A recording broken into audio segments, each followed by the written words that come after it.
Hello.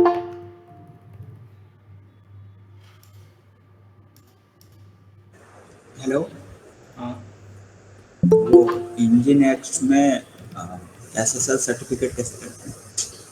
अभी domain पे आएंगे तभी लगा पाएंगे। बिना एसएसएल डोमेन के एसएसएल नहीं लगता। कल क्वेश्चन पूछ लिया था। क्या? कल क्वेश्चन पूछ लिया था इंटरव्यू में। अरे तो बताया तो था एसएसएल सर्टिफिकेट लगाना। कैसे? एचटीटीपीएस नहीं करवाया था? वो अरे लेट्स एनक्रिप्ट या सर्ट बोर्ड करके एक कमांड थी वो चला के। दिया।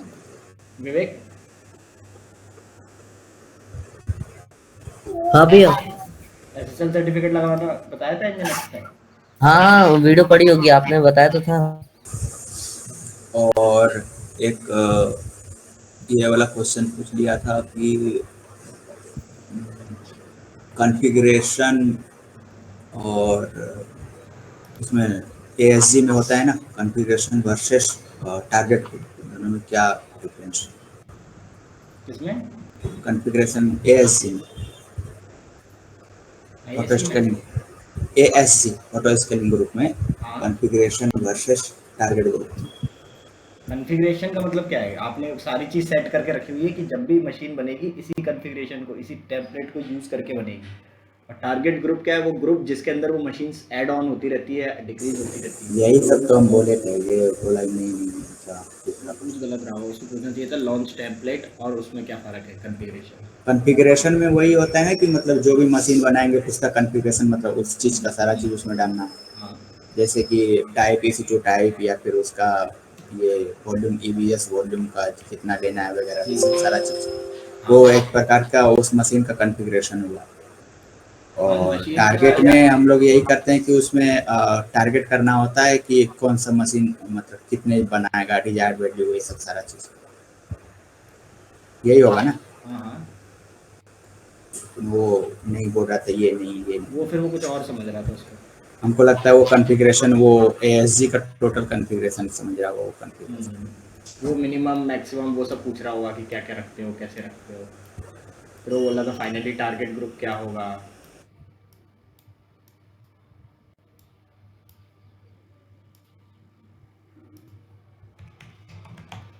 तो हमारा आर्किटेक्चर अब थोड़ा-थोड़ा हम लोग एक्सपेंड करते जा रहे हैं। तो आर्किटेक्चर में क्या होगा कि क्लाइंट आएगा nginx के पास, ये पब्लिक सबनेट में है तो लोग आ सकते हैं क्योंकि ये पब्लिकली एक्सेसिबल है। ठीक है? फिर ये अपनी रिक्वेस्ट भेजेगा फ्रंट एंड के पास, तो आपको फ्रंट एंड का पेज दिखता है। फिर यूज़र कुछ भी रिस्पॉन्ड करेगा तो फ्रंट एंड की रिक्वेस्ट का मतलब जो भी nginx पे रिक्वेस्ट आएगी वो रिस्पॉन्स करेगा। ठीक है? अब फ्रंट एंड क्या होता है? जो आप यूआई देखते हो वो एक फ्रंट एंड है, बट फ्रंट एंड में ऐसा कुछ भी लॉजिक्स नहीं लिखे रहते। एग्जांपल में देख लेते हैं हम। ठीक है? ये जो यूआई है जो आप देख रहे हो एचटीएमएल का पेज या जो भी आपका यूआई है, अब इसमें ये लॉगिन करना है, तो लॉगिन करने के लिए ये सब अभी फ्रंट एंड ही चल रहा है, लेकिन जैसे आपने इसको क्लिक किया ये बस इनपुट लेगा और बैकएंड को दे देगा। ठीक है? तो आप यहाँ पे कुछ भी इनपुट डालोगे,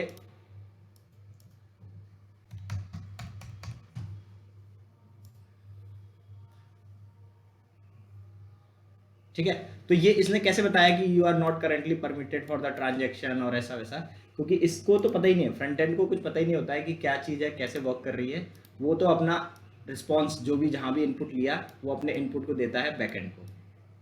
बैकएंड ही वो चीज़ है जो लॉजिक्स को डिसाइड करता है कि आपका यूज़र नेम पासवर्ड जो साइन अप कर रहे हो, लॉगिन कर रहे हो, ये सारी चीज़ें बैकएंड ही डिजाइन करता है। तो बैकएंड में ऐसा यूआई कुछ खास नहीं होगा, बस उसमें लॉजिक्स लिखे रहते हैं सारे।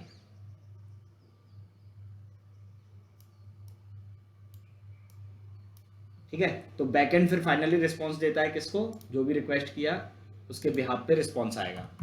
जैसे कि मैंने 1 2 3 4 5 डाला, उसने बैकएंड को दिया, बैकएंड ने अपना कैलकुलेशंस कुछ लॉजिक परफॉर्म किए और उसने बोला कि ये रिस्पॉन्स है। तो उसका रिस्पॉन्स डिस्प्ले कहाँ हो रहा है हमें? फ्रंट एंड पे। तो आपको ऐसा लग रहा है कि आप सीधा सीधा वेबसाइट देख रहे हो, बट एक्चुअल में फ्लो कैसे चल रहा है कि क्लाइंट्स जो है एक लोड बैलेंसर पर आ रहे हैं, अब वो लोड बैलेंसर चाहे आप Nginx का यूज़ कर रहे हो या फिर किसी क्लाउड का, और वो आपको भेज रहा है सीधा फ्रंट एंड का पेज। फ्रंट एंड क्या कर रहा है, जो भी रिक्वेस्ट आप कर रहे हो बैक एंड को दे रहा है, बैक एंड उस पर जो भी रिस्पॉन्स दे रहा है और वो आपको विजिबल हो रहा है। ठीक है, अब कई बार क्या होता है कि आपने जो कुछ भी यहाँ पर डेटा सेव किया, जैसे एग्जांपल मैं बोलता हूँ फ्लिपकार्ट का, ये आपका फ्रंट एंड है। जैसे ही आपने लॉगिन का क्लिक किया, उसने लॉगिन का फ्रंट एंड दे दिया। अब आप यहाँ पर एक पेज क्रिएट कर रहे हो। ठीक है, अब जैसे यहाँ पे कोई भी एक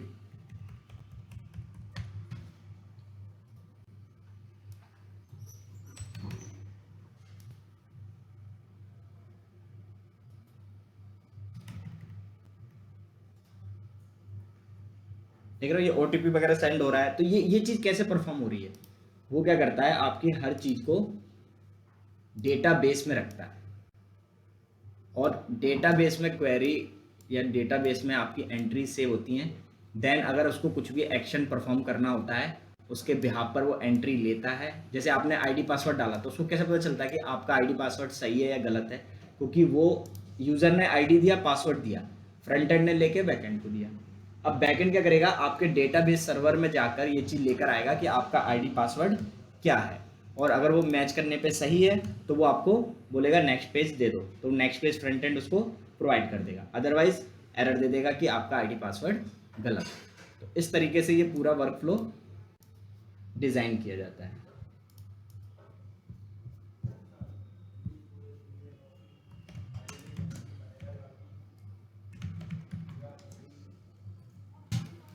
तो डेटाबेस क्या है, क्यों यूज़ कर रहे हैं, कैसे सेटअप किया जाता है। डेटाबेस को हम शॉर्ट फॉर्म में DB भी लिख सकते हैं। ये स्ट्रक्चर्ड कलेक्शन है। स्ट्रक्चर मतलब चीज़ें एकदम स्ट्रक्चर में रहेगी कि पहले नाम, डिपार्टमेंट, जो भी आपने सेट किया हुआ है, किसी भी डेटा का स्ट्रक्चर्ड कलेक्शन।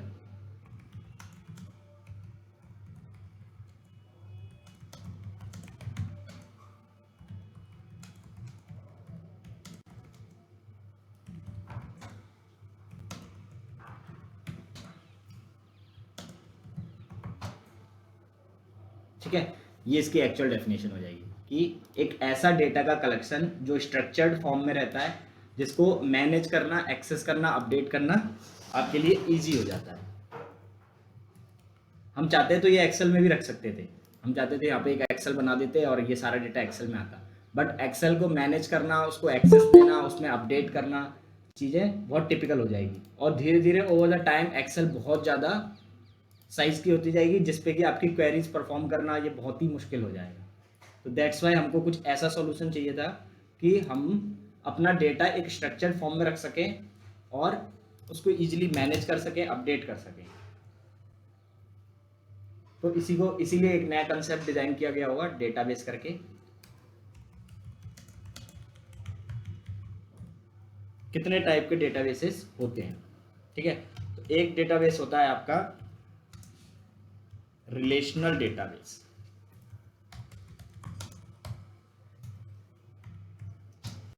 ठीक है, जैसे आप बोलते हो सीक्वल डेटाबेस। सीक्वल का फुल फॉर्म होता है आपका स्ट्रक्चर्ड क्वेरी लैंग्वेज, यानी कि ये आप क्वेरी चलाकर इसमें कोई भी ऑपरेशंस परफॉर्म कर सकते हो। नो सीक्वल DB, एक होता है नो सीक्वल DB यानी नॉन रिलेशनल डेटाबेस। ठीक है, नॉट ओनली सीक्वल, यानी ये सिर्फ सीक्वल नहीं है, उससे थोड़ा सा एडवांस्ड है। उसके अलावा भी 2-3 होते हैं, ग्राफ डेटाबेस वगैरह होता है, और ग्राफ के अलावा डॉक्यूमेंट ओरिएंटेड भी होते हैं। मतलब मोस्टली आपका यही 2 फेमस है, सीक्वल और नॉन सीक्वल। ठीक है, तो अब अगर हमसे कोई बोलता है कि रिलेशनल डेटाबेस यानी RDBMS, relational database management system, तो ऐसे कौन कौन सी कंपनीज या कौन कौन से टूल्स हैं जो ये चीज़ सपोर्ट करते हैं। तो ओरेकल का एक सॉफ्टवेयर है माई एसक्यूएल। इसमें आप रिलेशनल डेटाबेस यानी सीक्वल डेटाबेस को आप यूज़ कर सकते हो अगर आपको सीक्वल डेटाबेस चाहिए तो। उसके अलावा पोस्ट ग्रेस एसक्यूएल, उसके बाद मारिया डीबी, मतलब काफ़ी है, ऐसा नहीं है कि एक ही कंपनी है इन लोगों की, ठीक है। ये सब वो है जहाँ पर आप RDBMS टाइप का डेटाबेस यूज़ कर सकते हो। नो सीक्वल में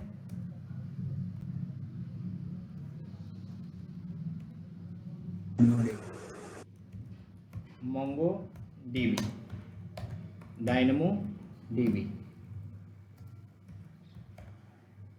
ठीक है। तो और भी बहुत सारी कंपनियां हैं जो इस टाइप की चीज़ों को सपोर्ट करती हैं।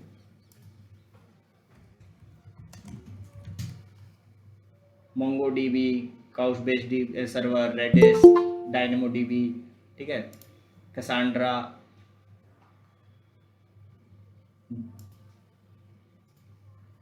और अगर आप उसमें देखोगे RDS वाले या SQL टूल्स,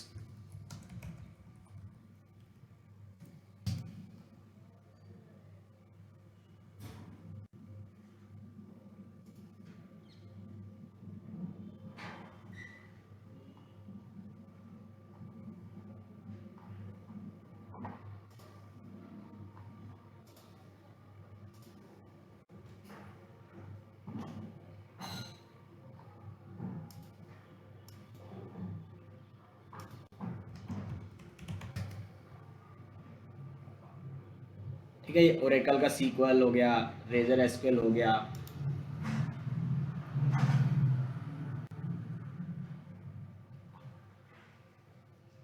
आधे से ज़्यादा ऐसे ही दिखा, ठीक है। तो मार्केट में ऐसी बहुत सारे टूल्स हैं जिसके थ्रू आप या तो इस टाइप का डेटाबेस सेटअप कर सकते हो, यूज़ कर सकते हो, या फिर नो सीक्वल टाइप का कर सकते हो। अब दोनों में थोड़ा सा डिफरेंस है।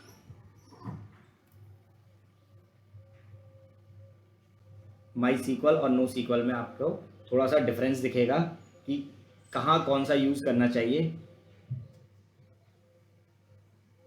तो इसको डायग्राम के थ्रू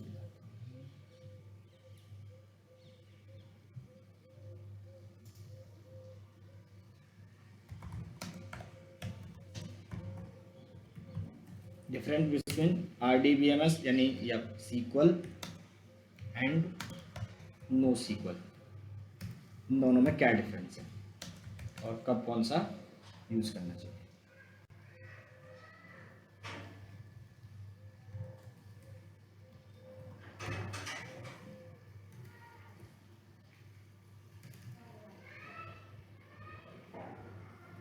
इसको डायग्राम के थ्रू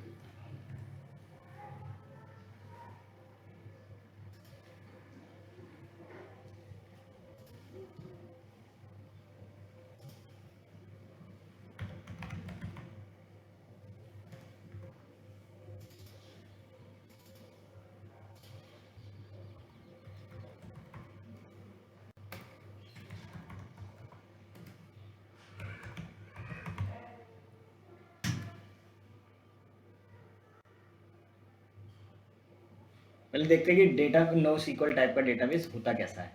तो जब आप नो सीक्वल टाइप का यानी माई सीक्वल टाइप का डेटाबेस सेव करते हो या इंस्टॉल करते हो, तो इसके अंदर रहते हैं आपके डेटाबेसेस, ठीक है। आप इसमें क्या क्या बना सकते हो, मल्टीपल डेटाबेस,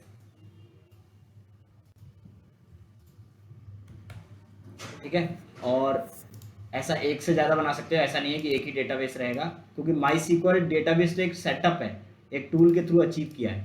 उसके बाद आप उसमें बनाते हो डेटाबेस, और डेटाबेस के अंदर आप बनाते हो टेबल्स, ठीक है। तो ये टेबल 1 आपने किसी काम के लिए बना दी, टेबल 2 किसी काम के लिए बना दी, तो इस टाइप का सेटअप ये रहता है। हम डेटाबेस DB माई सीक्वल का जैसे मैंने ये टूल इंस्टॉल किया, ठीक है, इसके अंदर आप बनाओगे डेटाबेस और डेटाबेस के अंदर रहती है टेबल्स। तो माई सीक्वल में क्या प्रॉब्लम होती है कि अगर आपने टेबल्स का कॉलम्स और रो डिसाइड कर दिए कि इतने कॉलम्स रहेंगे, तो नो मैटर अब आप उसमें एंट्रीज भरो ना भरो, वो टेबल के अंदर वो कॉलम्स रहेंगे ही रहेंगे। इस एग्जांपल में हम लोग देख रहे हैं कि मुझे एक टेबल बनानी है, क्योंकि टेबल से क्या होगा, क्वेरी मेरी या उसको एक्सेस करना, उसमें इंसर्ट करना, अपडेट करना, डिलीट करना, इस टाइप के जो टूल्स हैं वो हैं, एक्शंस हैं, वो जल्दी कर सकता हूँ। तो जैसे मैंने यहाँ पे लिख दिया आईडी, एम्प्लॉय आईडी, जैसे मैं एक टेबल बना रहा हूँ एक एम्प्लॉय की, तो एम्प्लॉय आईडी, उसका डिपार्टमेंट, मैनेजर, ठीक है, सपोज उसकी सैलरी, ठीक है, उसकी लोकेशन और उसके कॉन्टैक्ट्स या एड्रेस, ठीक है। ये सपोज हमने एक टेबल बनाई। अब इस टेबल के जो कॉलम्स है वो फिक्स हो गए, तो आप रोज को बढ़ाते जा सकते हो एज पर योर रैम और सीपीयू कैपेसिटी, आपके डेटाबेस की कैपेसिटी के बेस पर आप इसको इंक्रीज करते जा सकते हो।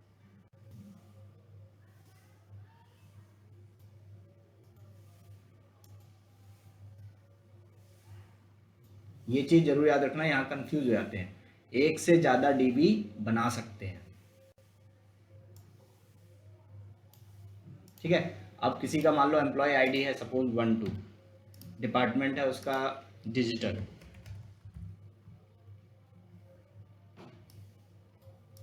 ठीक है, मैनेजर सपोज उसका है सोनू, सैलरी सपोज उसकी है 20K, ठीक है, लोकेशन सपोज उसका है नोएडा, और एड्रेस में जो भी उसका हाउस नंबर वगैरह है वो लिखा हुआ है, ठीक है। अब अगर मान लो कोई और एम्प्लॉय है जिसकी एम्प्लॉय आईडी सपोज 13 है, उसका अभी डिपार्टमेंट नहीं पता है, अभी नया नया एंट्री आया है, अभी जस्ट उसकी ट्रेनिंग चल रही है, उसका डिपार्टमेंट नहीं पता, उसका मैनेजर वगैरह अभी नहीं पता, उसकी सैलरी पता है क्योंकि ऑफकोर्स किसी न किसी फिक्स सैलरी पे ही आएगा, उसके बाद से उसकी लोकेशन पता है कि वो कहाँ पे दिल्ली में जाएगा, और उसके एड्रेस पता है, ठीक है उसको।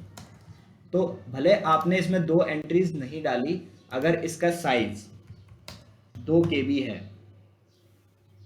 2 KB है, तो इसका साइज भी 2 KB ही रहेगा, although you have not put any entry, the size remains same, ठीक है। That's why it is called a block storage. आपका एक और एम्प्लॉय है जिसको आपकी बस सैलरी पता है कि इसकी सैलरी है 12K, बाकी अभी कुछ भी नहीं पता, still it will take the same size, ठीक है। अब कोई एम्प्लॉय है जो बहुत पुराना, उसके बारे में आपको बहुत सारी डिटेल पता है, एग्जांपल में कोई एम्प्लॉय आईडी उसकी 15 है, और सपोज वो मैन्युफैक्चरिंग डिपार्टमेंट में काम करता है या फिर HR डिपार्टमेंट में वर्क करता है, और उसके मैनेजर का नाम है सपोज प्रतीक, आपको उसकी सैलरी वैलरी सब पता है, और उसकी लोकेशन वगैरह भी पता है आपको, ठीक है, उसका हाउस नंबर भी आपको पता है कि हाउस नंबर और जो भी एड्रेस है सब पता है, और आपको उसकी एडिशनल डिटेल्स भी पता है। एडिशनल डिटेल्स मीन्स सपोज उसका आपको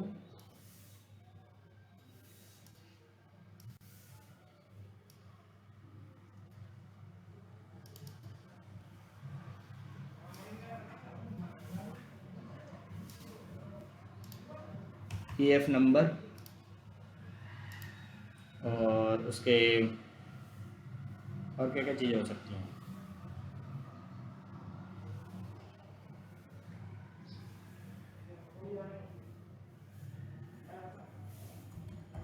इन्वेस्टमेंट्स कि उसने कहाँ इन्वेस्टमेंट कर रखे हैं, और उसका टैक्स कैलकुलेशन भी पता है। तो अगर आपको किसी की एडिशनल जानकारी या एडिशनल इंफॉर्मेशन पता है, you can not do this thing, मतलब अगर आपने एक बार इनके कॉलम्स को फिक्स कर दिया तो आप कॉलम्स को कम भी नहीं कर सकते, वो उसके अंदर एंट्रीज लेगा ही लेगा, नल वैल्यूज लेगा, बट इट विल डू, ये नल वैल्यूज रहेगी बट लेगा। यहाँ देखो आपको एक्स्ट्रा चीज़ें पता है, तो हम कॉलम्स को नहीं एक्सपेंड कर सकते, we can not expand the column,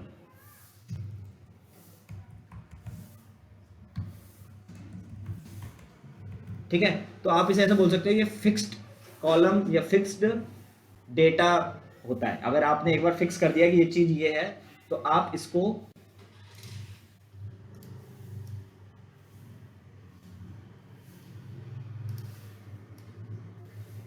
horizontally expand नहीं कर सकते।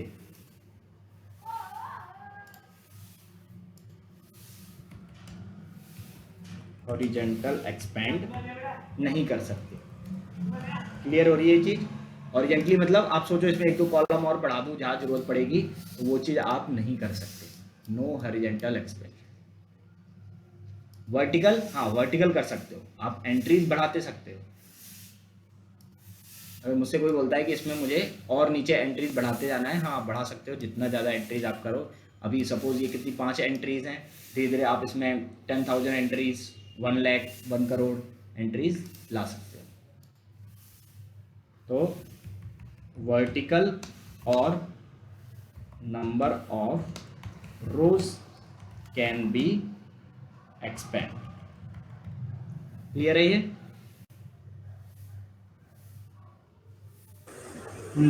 कोई बोलेगा कि स्केलेबिलिटी के मामले में माई सीक्वल या सीक्वल टाइप का डेटाबेस कैसे वर्क करता है, तो it can be only scalable into vertical direction और द रो वाइज। ठीक है, आप कॉलम्स नहीं बढ़ा सकते इसके, और हॉरिजेंटल एक्सपेंशन नहीं कर सकते।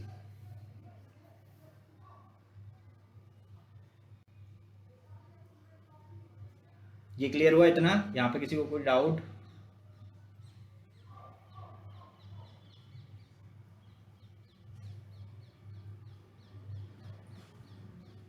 ठीक है, अब आते हैं हम लोग एक बार नो सीक्वल का देखने की नो सीक्वल का सेटअप किस तरीके से होता है।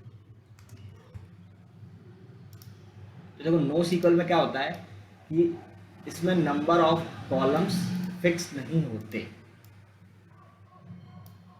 सपोज इनिशियली सेटअप वही रहेगा सेम, आपके पास कोई एक टूल होगा, सपोज मैंने MongoDB ले लिया। अब MongoDB में आप बनाओगे क्या, डेटाबेस। तो हाँ, आप एक से ज़्यादा डेटाबेस बना सकते हो। यहाँ भी बना देता हूँ, कंफ्यूजन हो जाएगी।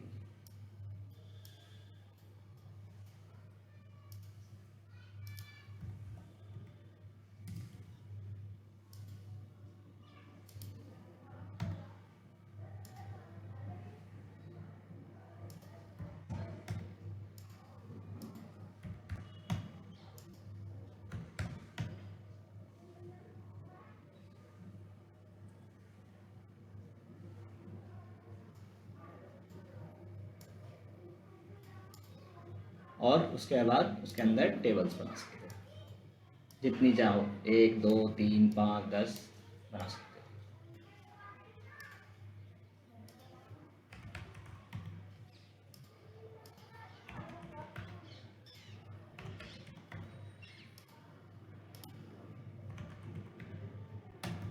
ठीक है, अब जैसे सपोज मैंने एक टेबल बनाई, और एग्जांपल लेते हैं हम फेसबुक का। ठीक है, कोई भी एक सोशल मीडिया का प्लेटफॉर्म का हम एग्जांपल ले रहे हैं। अब कोई यूज़र जो है, हो सकता है अपनी मैंडेटरी डिटेल्स ही भरे अपनी प्रोफाइल में। जैसे उसने अपना नेम भर दिया, अपना डेट ऑफ बर्थ भर दिया। ठीक है, और क्या मैंडेटरी होता है? ऐसी कौन सी चीज़ है जो और भरना? क्या? एज भैया। हाँ, एज। ठीक है, सिर्फ उतनी ही उसने डिटेल भरी। ये यूज़र 1 है, तो इसका साइज सपोज हमारा 0.5 KB आया, तो कोई दिक्कत नहीं है, इसका साइज कम है। अब अगला यूज़र आया, नया यूज़र आ रहा है फेसबुक पे, उसने अपनी सारी डिटेल भर दी, जो जो मांग रहा था फेसबुक, सारी डिटेल। तो जो मैंडेटरी है वो तो भरेगा ही भरेगा वो।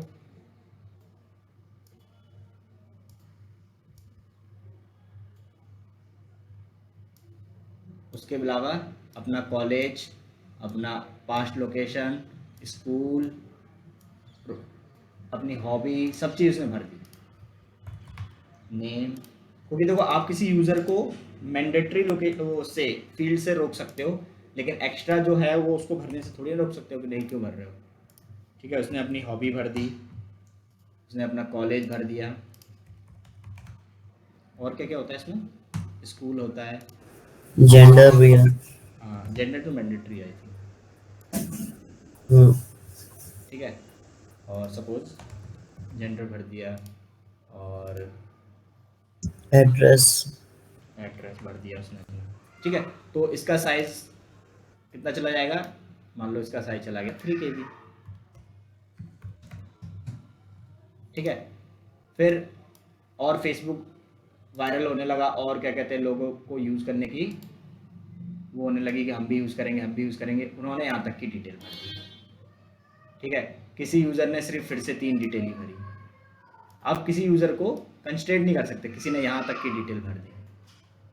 तो आप देख रहे हो इसके साइज ना वेरी कर रहा है। यहाँ उसका name, date of birth, age, और उसने हॉबी और कॉलेज भर दिया, बाकी चीज़ें नहीं भरी, ठीक है। और इसने तो फिर वापस से कोई नया यूज़र है, ये नए नए यूज़र्स की बात हो रही है कि हर बार कोई नया यूज़र आ रहा है,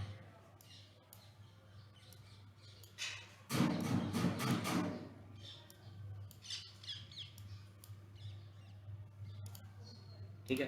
तो यूज़र 1, यूज़र 2, यूज़र 3, तो आप देख रहे हो इसमें क्या बेनिफिट है कि आप वर्टिकली भी नीचे जा सकते हो और हॉरिजेंटली भी अपने हिसाब से कर सकते हो।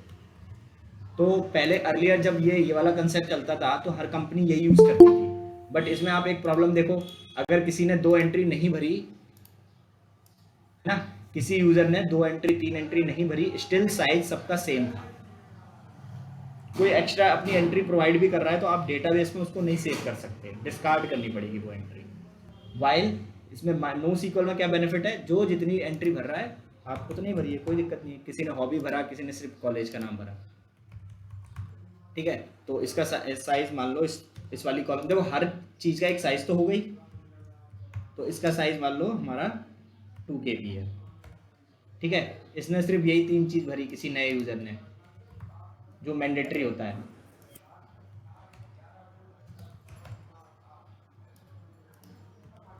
ठीक है। और इसका साइज फिर अगेन अपना,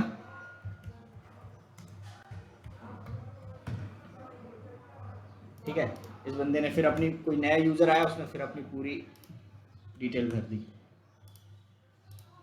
तो when the size or when the content of the database is not fixed, we should go for NoSQL. तो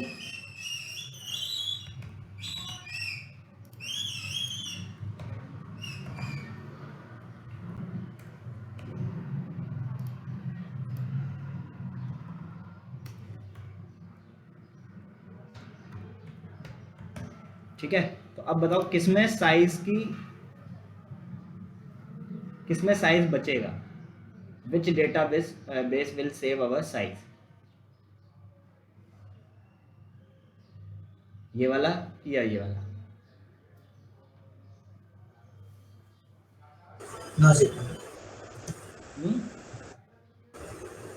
नो सीक्वल में देखो आई थिंक साइज बच रहा है, कहीं पे 0.5 है तो 0.5 ही यूज़ हुआ, कहीं पे 3 KB था तो 3 KB यूज़ हुआ, कहीं 2 KB, कहीं 0.5। तो आप इसको टोटल करोगे 5 रोज़ का, इसको टोटल करोगे ये फिक्स आएगा कि हमेशा 2 साइज ही रहेगा। तो नो सीक्वल में यही बेनिफिट है कि we can scale in horizontal का मतलब आप इसमें number of rows, number of columns बढ़ा सकते हो, एज वेल एज वर्टिकल, आप वर्टिकल भी इंक्रीज कर सकते हो,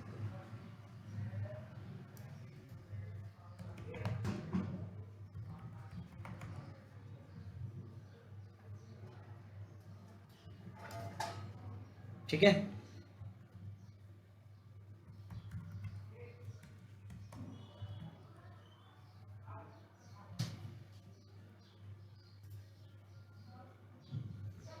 अब इसमें एक जो एडवांटेज है, इसका डेटा हमेशा परसिस्टेंट रहता है। परसिस्टेंट मतलब क्या होता है? गायब नहीं हो रहा। मतलब 100% एक्यूरेसी है कि अगर आपने डेटा इसमें सेव किया है तो डेटा सेव होगा ही होगा, क्योंकि चीज़ें फिक्स्ड हैं। जहाँ पर आप नहीं सेव करते वहाँ भी कोई ना कोई वैल्यू जाती है। तो इसमें आप बोल सकते हो कि परसिस्टेंसी डेटा के 100% रहती है, वाइल इसमें आप थोड़ा बहुत बोल सकते हो कि कुछ हो सकता है। तो देखो इनको फर्क भी नहीं पड़ता, अगर किसी लड़के ने कॉलेज नहीं डाला तो फर्क पड़ेगा किसी को? नहीं पड़ेगा। ठीक है, यहाँ पे इस टाइप का डेटाबेस कहाँ यूज होता है? बैंकिंग में। बैंकिंग में हर मैंडेटरी फील्ड इज रिक्वायर्ड। अगर आपको कुछ पासवर्ड रिकवर करना होगा और उसमें आपने वो डिटेल्स नहीं फिल की जिससे कि रिकवर करते हैं, तो आप रिकवर ही नहीं कर पाओगे। तो बैंकिंग जहाँ पे डेटा परसिस्टेंट चाहिए, डेटा 100% एक्यूरेसी वाला चाहिए, भले डेटा स्लो प्रोसेस्ड हो, आप डेटा में कुछ अपडेट करना चाहते हैं, डिलीट करना चाहते हैं, कुछ एक्शन, मान लो इसका मैनेजर का नाम बदलना है, आप इस पर क्वेरी चलाओगे, क्योंकि ये अभी आप 4-5 देख रहे हो ना, तो आपको लग रहा है यहाँ जाएंगे चेंज कर देंगे, बट एक्चुअल में तो सोचो HDFC बैंक के पास कितने कस्टमर हैं, 5 करोड़ 10 करोड़, तो 10 करोड़ डेटाबेस में पर्टिकुलर रोज पे जाके पर्टिकुलर कॉलम को एडिट करना, अपडेट करना, डिलीट करना, एक्सेस करना, ये बहुत टिपिकल हो जाएगा, है ना। तो आपको जब डेटा की परसिस्टेंसी चाहिए, स्पीड मैटर नहीं करती कि ठीक है थोड़ा स्लो भी चलेगा लेकिन चलेगा, हमें डेटा की परसिस्टेंसी बहुत ज़रूरी है।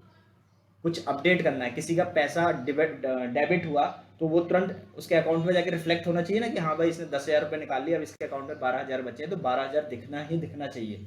इसमें थोड़ा बहुत परसिस्टेंसी का इशू होता है, बट ये बहुत फास्ट है। इस पर आपको क्वेरी चलाना हो तो आपको पता है कि इसके 3 रो पे तो चलाना है, ये थोड़ी ना कि सबके बराबर साइज है, सब पे क्वेरी चलाना है, तो ये इसका बेनिफिट है। तो सबके अपने अपने बेनिफिट, अपने अपने लिमिटेशंस हैं। तो माई सीक्वल का क्या सीन है? माई सीक्वल, या आप उसी को बोलते हो सीक्वल, क्योंकि माई सीक्वल तो एक टूल है। सीक्वल में क्या होता है कि डेटा परसिस्टेंट रहता है, ठीक है। DML क्वेरी, DML क्वेरी क्या होती है? डेटा मैनिपुलेशन हाँ, उसका मतलब का मतलब क्रिएट, अपडेट, डिलीट एंड आप उस पर चीज़ों को, DML query can be easily performed, इस पर आपको डेटा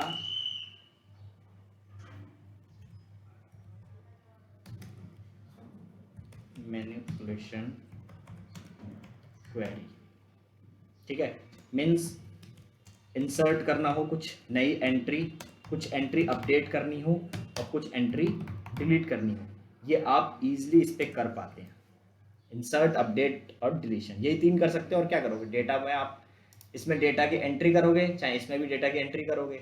उसके बाद कोई चीज़ अपडेट करना हो, जैसे इसका मैनेजर बदल के कुछ और करना हो, या फिर ये क्वेरी डिलीट करना है, मान लो ये एम्प्लॉय छोड़ के चला गया तो इसकी एंट्री डिलीट करना है, तो इंसर्ट, अपडेट और डिलीट, ये 3 तरह की क्वेरीज हम इसमें परफॉर्म कर पाते हैं, ठीक है।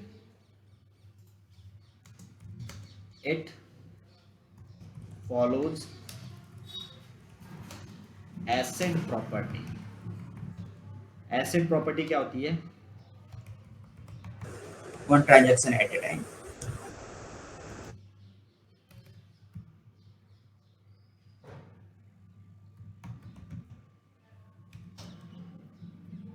आई से क्या था?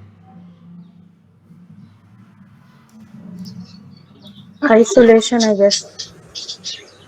आइडेंटिफिकेशन।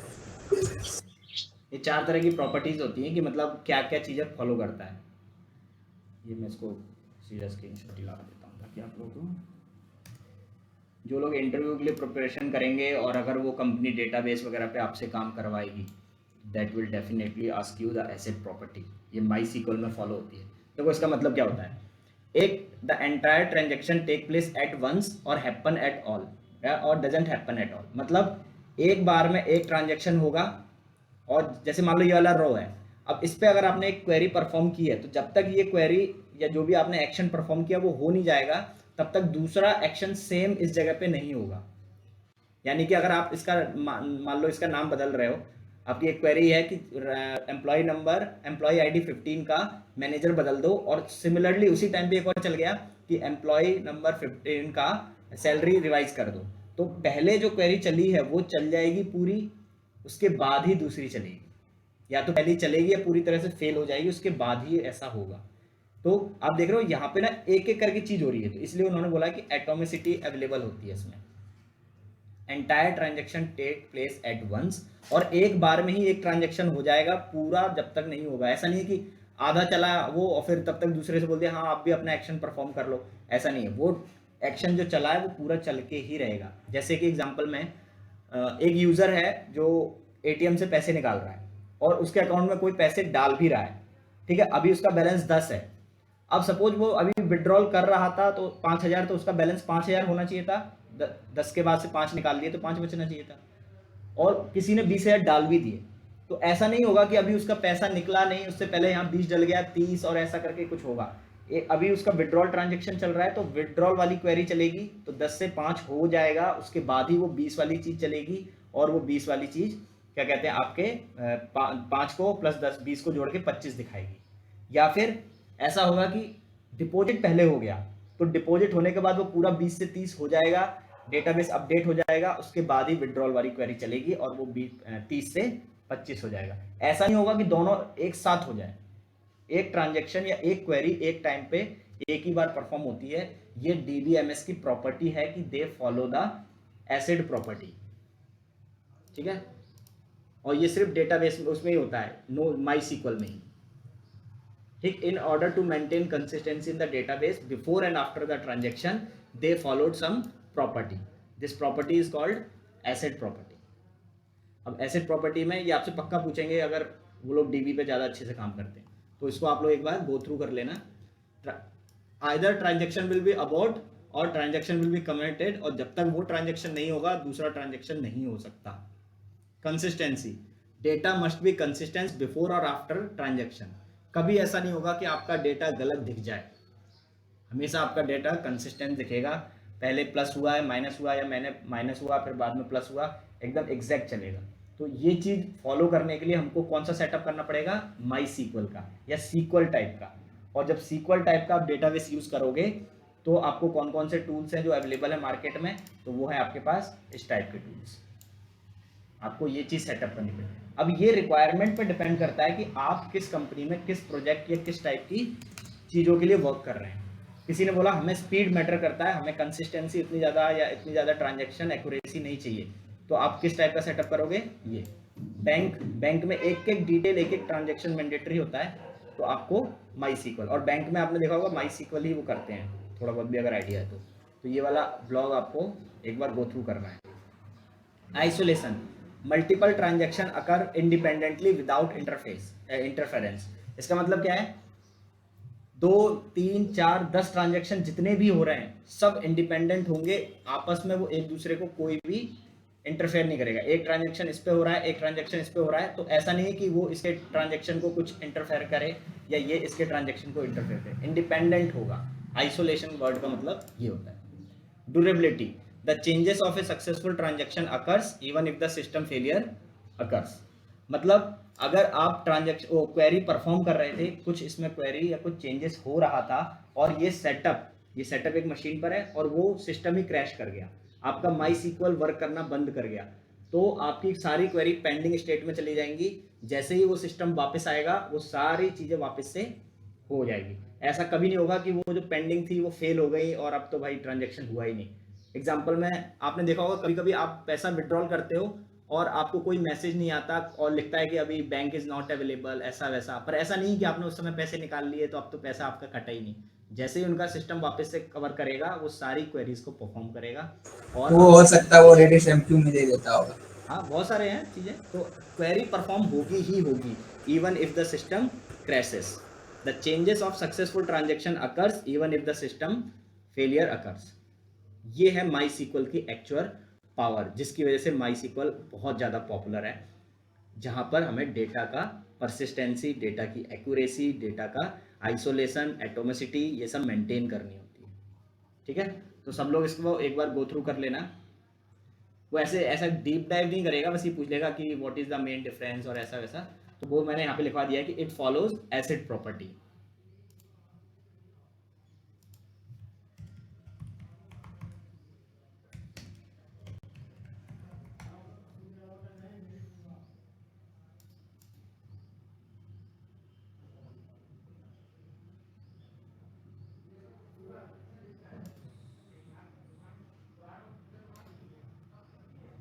क्लियर है ये? ठीक है, कौन कौन से टूल्स हैं जिससे हम ये चीज़ अचीव कर सकते हैं? तो सबसे पॉपुलर आपने देखा होगा माइक्रो, फ्री है। उसके बाद माइक्रोसॉफ्ट एसक्यूएल, माइक्रोसॉफ्ट का भी एक एसक्यूएल है, ओरेकल एसक्यूएल, ये पेड है। माई सीक्वल भी ओरेकल का है बट वो फ्री में आप यूज़ कर सकते हो। उसके बाद से पोस्ट ग्रेस, इसके फ्री वर्जन्स भी आते हैं और इंटरप्राइज वर्जन्स भी आते हैं। मारिया डीबी, मारिया डीबी, ये सब टूल्स हैं जिसकी वजह से हम लोग ये सेटअप कर सकते हैं। अब आता है हमारा नो सीक्वल।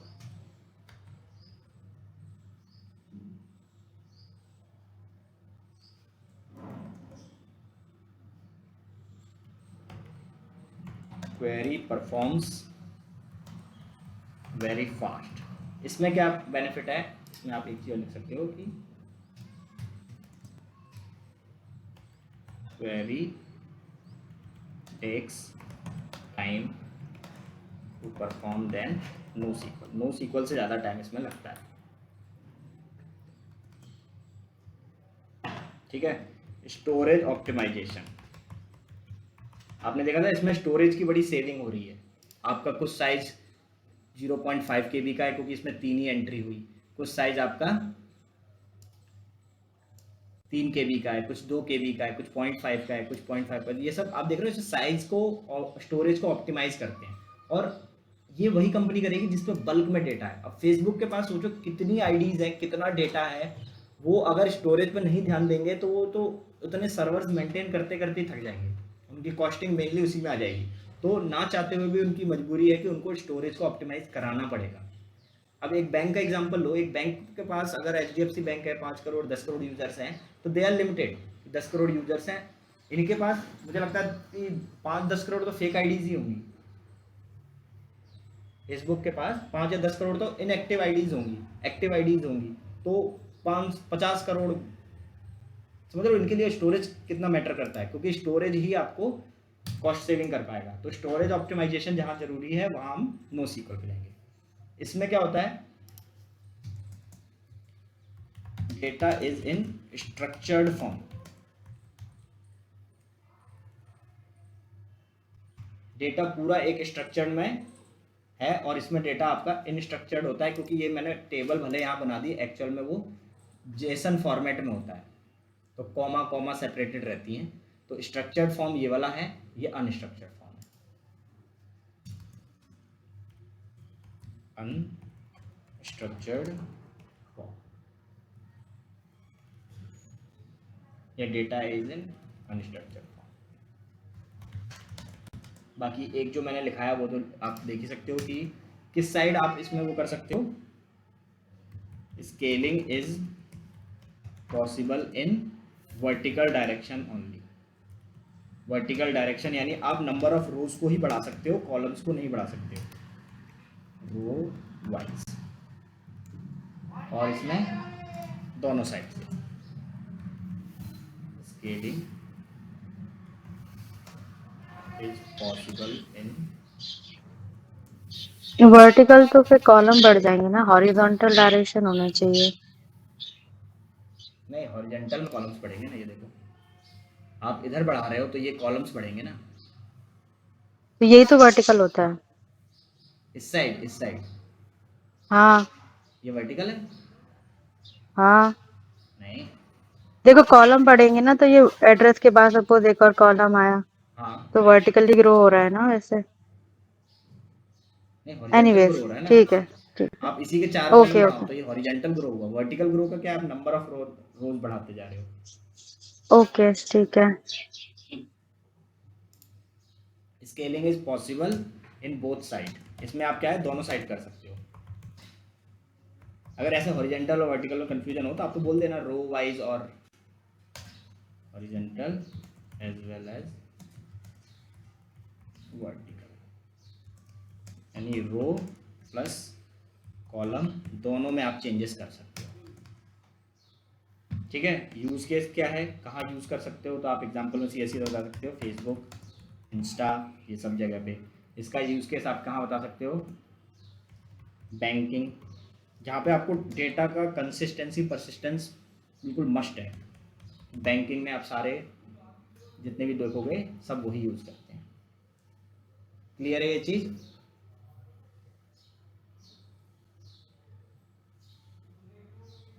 ठीक है, इसी नो सीक्वल को ही आप नो RDBMS भी लिख सकते हो, नो RDBMS और नो सीक्वल।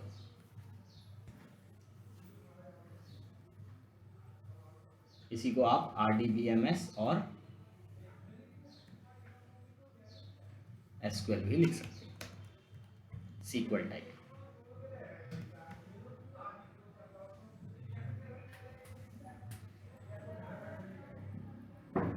ये क्लियर हो गया? एक इंटरव्यू का क्वेश्चन यहाँ से बन जाता है, सीक्वल नो सीक्वल क्या होता है, MongoDB और MySQL में क्या डिफरेंस है, कब कौन सा यूज़ करना चाहिए।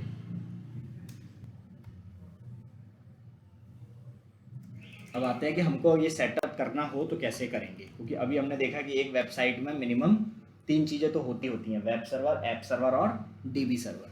तो DB सर्वर का मतलब क्या है? एक ऐसी मशीन जिसमें आपका डेटाबेस सेटअप होगा,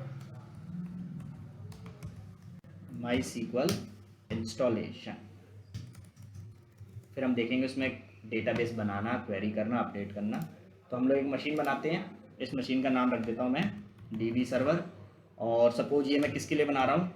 डेव इन्वायरमेंट के लिए, यानी कि डेवलपर्स इसमें अपना डेटाबेस वगैरह डमी यूज़ करेंगे। तो आगे मैंने डेव लगा दिया। T2 माइक्रो ही लेते हैं, प्रैक्टिस 1। साइज़ थोड़ा हैवी रखना है अपन को, क्योंकि जितना ज़्यादा डेटाबेस बढ़ेगा साइज उतना इम्प्रूव होगा, हाँ इंक्रीज होगा।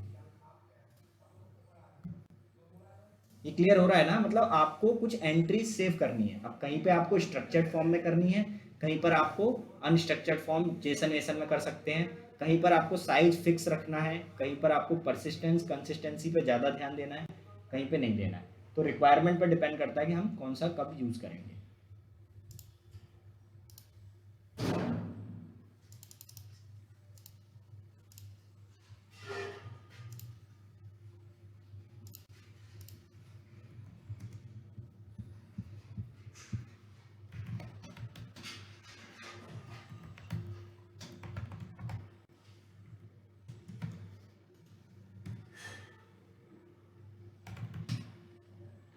तो मशीन लॉगिन हो गई।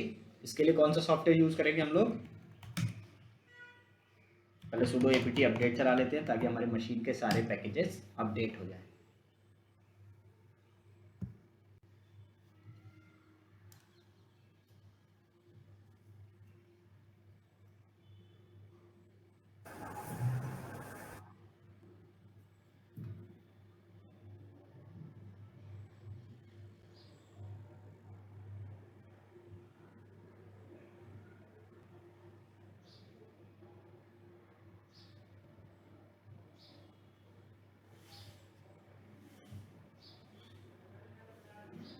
ठीक है, अब ये चीज समझ में आ गई।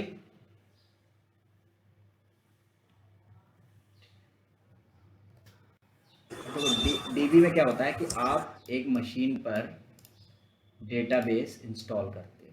जैसे कि अभी हम इंजनेक्स इंस्टॉल कर रहे थे तो वेब सर्वर हो जा रहा था, तो आपने MySQL सर्वर इंस्टॉल किया। तो MySQL सर्वर ही आपका डेटाबेस है, एक्चुअल में डेटा यहाँ पे स्टोर होगा।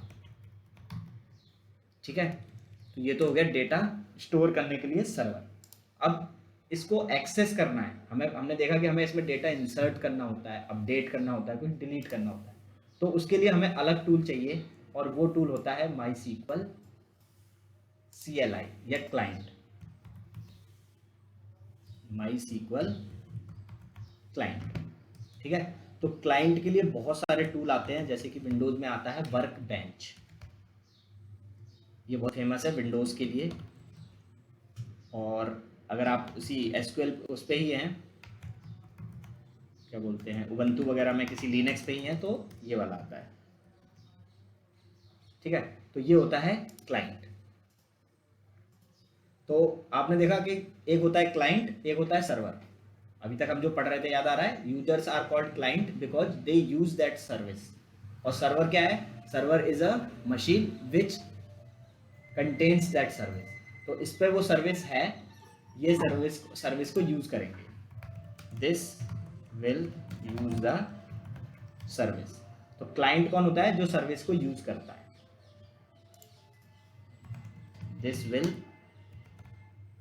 This contains the service.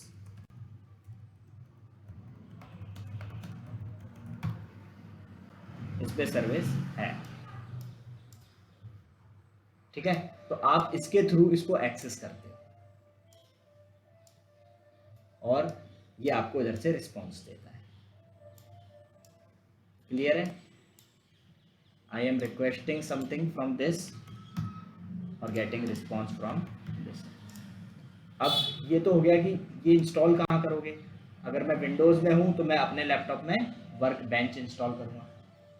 ये एक मशीन है और आप जानते हो मशीन के किसी सर्विस में एंटर करने के लिए AWS EC2 है, ये एक्सेस करने के लिए आपको एक पोर्ट देना पड़ता है ना। तो माई सीक्वल का कौन सा पोर्ट होगा जो ऑन करना पड़ेगा? 3306। क्या माई सीक्वल 3306। 3306 ये माई सीक्वल के लिए यूज होता है। माई सीक्वल यानी कि सीक्वल टाइप। तो इस पोर्ट के थ्रू ही आप एंट्री कर पाते हो। जैसे कि Nginx में हमें पोर्ट 80 ऑन करना पड़ता है, तभी आप वेब सर्वर की सर्विस को एक्सेस कर पाओगे, ठीक है। 3000 एक्सेस करना पड़ रहा है हमें, किसके लिए? किसी नोड एप्लीकेशन के लिए। सिमिलरली हमें एक्सेस करने के लिए ये पोर्ट ऑन करना पड़ेगा। अब ये क्लाइंट जब आप ये इंस्टॉल करते हो, यानी कि अगर मुझसे कोई बोलता है कि if I install MySQL -server, तो मेरे पास दोनों चीज़ आती है, सर्वर भी आता है प्लस क्लाइंट भी आता है। यानी कि if I install this I will get add on benefit, कि मेरे को साथ में कौन सा एक टूल मिल जाएगा इसके अंदर? MySQL client. ये आपको फ्री में मिल जाता है, तो आपको इंस्टॉल करने की ज़रूरत नहीं पड़ती। लेकिन अगर आप दूसरी मशीन से इसको लॉगिन करोगे तो आपको इसे इंस्टॉल करना पड़ेगा। क्लियर है? तो देखो मैं इसके अंदर अब ये इंस्टॉल करने जा रहा हूँ। sudo apt install MySQL -server, इस तरीके से इंस्टॉल किया जाता है, ठीक है। एंटर किया, ये MySQL इंस्टॉल कर देगा। तो कोई मुझसे बोलेगा how to install, sudo apt install MySQL -server। तो उस मशीन में सर्वर भी आ जाएगा प्लस उस मशीन में मेरे पास क्लाइंट भी आ जाएगा। वो कंप्लीट पैकेज आता है एक साथ, ठीक है। तो हमने देखा कि कोई भी सॉफ्टवेयर इंस्टॉल करने के लिए APT यूज़ करना पड़ता है। APT मुझे हेल्प करता है वो चीज़ अचीव करने की। अब सेम चीज़ जैसे आप Nginx में करते थे वो सारी चीज़ें फॉलो होगी। मुझसे कोई बोलेगा इसका स्टेटस बताओ MySQL का, कोई बोलेगा मुझे एक बार की रीस्टार्ट कर दो MySQL को, तो systemctl रीस्टार्ट MySQL, जो आप systemctl के थ्रू करा सकते हैं, वो सारी कमांड यूज होगी। आपने बोला जब मशीन रीस्टार्ट हो तो ये अपने आप हो जाए चालू, तो इनेबल कर दो MySQL को। आपने बोला कि इसको स्टॉप कर दो एक बार, ठीक है। किस पोर्ट पर चलता है? तो डिफ़ॉल्ट पोर्ट जो होता है, डिफ़ॉल्ट मतलब जो पहले से इंस्टॉल होने पे यूज़ कर रहा होता है, वो होता है हमारा 3306, ठीक है। कोई बोलेगा कि ठीक है ये तो हो गया, इंस्टॉल हो गया, अब हमारा ये इंस्टॉल हो गया कि नहीं कैसे पता चलेगा? हमें क्या चेक करना पड़ेगा? इसका स्टेटस। देखो ये सिमिलरली Nginx की तरह क्या बोल रहा है कि एक्टिव है, ये इसकी प्रोसेस आईडी है और मेमोरी इतना खा रहा है, CPU इतनी यूज़ कर रहा है, ठीक है। कौन से पोर्ट पे चल रहा है इसके लिए हमें एक टूल इंस्टॉल करना पड़ता है चेक करने के लिए, net-tools। इसके थ्रू हम पोर्ट वोट देख पाते हैं। हमें किसी का भी पोर्ट वोट पे चेक करना हो ना कि कौन सी प्रोसेस किस पोर्ट पर है, तो ये सबसे अच्छा तरीका है। तो मुझे कौन सी कमांड चलानी पड़ती है? net-stat रन एलपी, आगे वो लगा लेते हैं हम लोग sudo। देखो ये रहा 3306 पोर्ट, इस पे क्या चल रहा है, माई सीक्वल डी की सर्विस, ठीक है। प्रोसेस आईडी क्या है, 2422। अब मुझसे कोई कहेगा कि माई सीक्वल का प्रोसेस किल कर दो, तो इस प्रोसेस आईडी को किल कर दूंगा, ठीक है। जैसे ही किल करूंगा ये पोर्ट फ्री हो जाएगा। इतना क्लियर हुआ। अब कौन कौन से फोल्डर्स हैं लिनक्स में जो माई सीक्वल के काम के हैं और जो हमें ध्यान देने हैं, तो बताओ कॉन्फ़िगरेशन की फाइल्स जितनी भी होंगी माई सीक्वल की वो किस फोल्डर में होंगी, MySQL। etc MySQL। जैसे nginx का क्या था, etc nginx, ऐसे ही config फाइल्स। अगर मैं बोलूँगा कुछ कॉन्फ़िगरेशन में चेंजेस करने हैं तो आपको इस फाइल में जाना पड़ेगा। अब देखो अब लिनक्स का धीरे धीरे आपको कॉमन लगने होगा, क्योंकि हमने लिनक्स की इस फोल्डर के बारे में ये पढ़ा था कि this contain all the configurations of the system as well as the packages. बस nginx के लिए nginx का फोल्डर बना देगा, MySQL के लिए MySQL का बना देगा, mongo के लिए mongo का बना देगा, ठीक है। तो कॉन्फ़िग फाइल्स हमारी इस फोल्डर में रहती है। कोई बोलेगा कि कौन कौन सी लाइब्रेरी या डिफ़ॉल्ट डाटा इसका कहाँ रहता है, तो वो रहता है हमारा वेर लिब के अंदर MySQL। तो इसके अंदर क्या होंगी आपकी डिफ़ॉल्ट डेटा, मतलब अपना डेटा ये कहाँ सेव कर रहा है। देखो MySQL का थोड़ा सा अजीब है, आपको डेटा सेव कराना होता है। आपने देखा वो टेबल्स बनाएगा, बहुत सारी टेबल के अंदर कॉलम, तो वो कहीं ना कहीं तो रखेगा मशीन में, तो मशीन में वो कहाँ रखता है, तो इस फोल्डर में, default folder for data storage. आपको अपना डेटा का स्टोरेज देखना हो तो आप इसी फोल्डर में जाके देखोगे। अब सोचो अगर किसी ने गलती से ये फोल्डर उड़ा दिया, पूरा डेटा गया आपका। Plus libraries required to run the MySQL। और MySQL को रन करने के लिए कुछ लाइब्रेरीज की जरूरत पड़ेगी, वो भी कहाँ रहेगी, यहीं पर। MySQL की क्वेरीज वगैरह जो होती हैं वो सीखनी पड़ेंगी हमको। थोड़ा बहुत आना चाहिए, insert, update, delete, second maximum salary, कुछ 8-10 क्वेरीज हैं, मैं मेंशन कर दूंगा, इतना आपको आना चाहिए।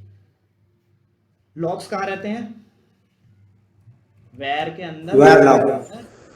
nginx के अंदर nginx के लॉग होते हैं, MySQL के अंदर MySQL के लॉग होंगे। देखो अब चीजें कॉमन होने लगी। लॉग फाइल्स फॉर MySQL, कोई बोलेगा log file for nginx, where log nginx। Check कर लेते हैं एक बार। मैं क्या करता हूँ, ls करता हूँ, किस फोल्डर को ls करना है, वेर लॉग के अंदर MySQL। तो देखो एरर डॉट लॉग अभी बनी हुई है, क्योंकि अभी किसी ने एक्सेस नहीं किया तो एक्सेस डॉट लॉग नहीं बनी, फिर धीरे धीरे वो बनने लगेगी, ठीक है। मेरे से बोलता है कि कोई भी etc के अंदर आप कह रहे हो कि एक फाइल होती है MySQL नाम का फोल्डर होगा, उसके अंदर क्या क्या होगा, देखो देखो ये रही MySQL.conf। nginx में क्या था, nginx.conf, इसमें एक फोल्डर है conf.d, इस पर हमें ध्यान देना है। MySQL conf.d ये फोल्डर है, ये फाइल्स हैं। देख रहे हो आप, वो हर चीज़ अब आप जो nginx में देख रहे थे वैसे ही चीज़ें आने लगी। आपने बोला वेर लिब के अंदर डेटा रहता है, तो लोग दिखाओ एक बार कहाँ होता है, परमिशन डिनाइड है, क्यों, क्योंकि डेटा है। मैंने बोला ls करो, वेर लिब के अंदर MySQL, तो देखो यहाँ पर आपका डेटा जाके सेव होगा। वो सर्टिफिकेट वगैरह कुछ इंस्टॉल कर रखे MySQL के अंदर आपको पूरा डेटा मिल जाएगा। क्लियर है, तो वेर लिब हो गई, वेर लॉग हो गया और etc MySQL हो गया। कोई बोलेगा कि मेरी बाइनरी फाइल्स कहाँ होती है, मेरी कौन सी कमांड है जो अब चलेगी, तो MySQL की कुछ कमांड्स होती हैं, कमांड किस फोल्डर में रहती हैं, बिन। हाँ, या तो आप बोल सकते हो कि usr बिन के अंदर, वो इसी का वो रहता है, क्या बोलते हैं इसके अंदर, या फिर आप डायरेक्ट बोल सकते हो usr, नहीं पर देखो बिन के अंदर सिस्टम की बाइनरी रहती है, किसी सॉफ्टवेयर की बाइनरी usr के अंदर बिन के अंदर होगी, all binary files for MySQL, ठीक है। ये हो गई आपकी फाइल्स, इसमें कोई दिक्कत, स्टेटस वगैरह चेक कर लिया, ठीक है। कौन सी ऐसी फाइल है जिसमें लिखा है कि 33 तो फाइल कॉन्फ़िगरेशन वाली ही होगी, हमें MySQL में जाना है। कौन सी फाइल है, एक बार इस फाइल को कैट करके देखते हैं, SQL.conf। ठीक है, तो देखो इसमें तो कहीं नहीं लिखा, बताओ कौन सी होगी संजय? वो वाला ग्रेडियंट हिस्ट्री।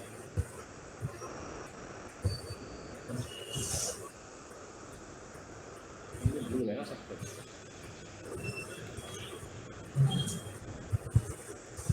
MySQL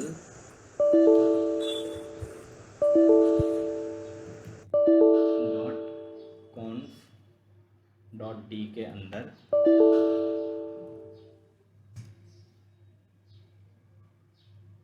इसमें भी नहीं है। चलो एक बार देख लेते हैं इसमें। सबसे पहले हमारे पास दो फोल्डर हैं, पहले हम conf.d में चलते हैं। क्या है इसके अंदर? MySQL.conf, MySQL.dump.conf। चलो इस वाली फाइल को देख लेते हैं। .conf, इसमें कुछ नहीं है, ये खाली है। इस फोल्डर के पीछे चलते हैं। अब हम चलते हैं इस वाले फोल्डर में, MySQL.conf.d। इसके अंदर देखते हैं क्या क्या है। इसके अंदर एक MySQL.d.conf है, इसको कैट करते हैं एक बार।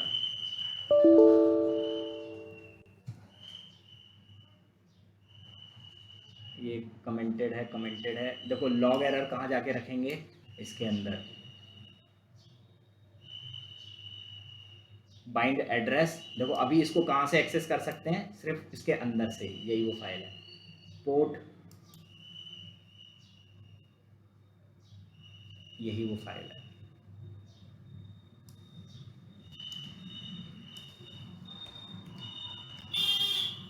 पोर्ट तो कमेंटेड था। हाँ वो बाय डिफ़ॉल्ट ऐड है ना, इसीलिए उसको एडिट करके आप चेंज कर सकते हो। भैया sudo -i क्या यूज होता है? कमांड किस लिए यूज होता है? sudo -i। sudo -i, हाँ सर मोस्टली sudo हाइफन लगाने का मतलब है कि उसके बाद यूज़र है, और -i अगर तुम यूज़ कर रहे हो तो एक सेकेंड हेल्प चला के देखो। पासवर्ड वगैरह आई थिंक रूट यूजर बनने के लिए होता है। नहीं। हाँ हाँ रूट यूजर। ये कमांड चला दिया करो, ये आधे से ज़्यादा आपको सब बता देगा। -i पासवर्ड वगैरह मांगने के लिए होता है। Run login shell as a target, login करने के लिए। अच्छा अभी तो है हम डायरेक्ट। पासवर्ड प्रॉम्प्ट वगैरह करने के लिए। To change the address, bind address जिसे बोलते हैं, पोर्ट, एरर, फोल्डर, पाथ।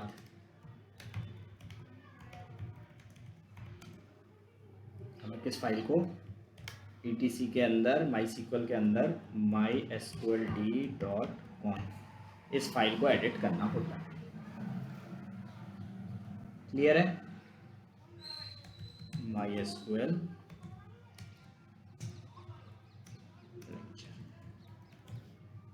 कहाँ रखना है इसको?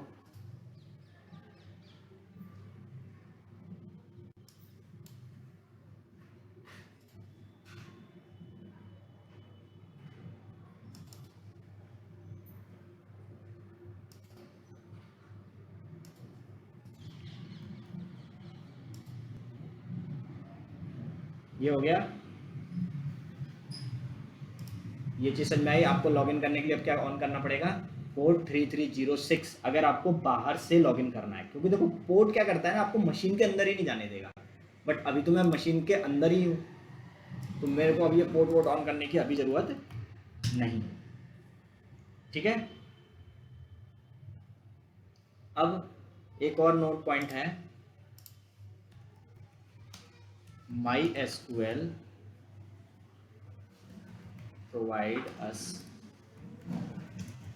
a default script already which help to set up the database।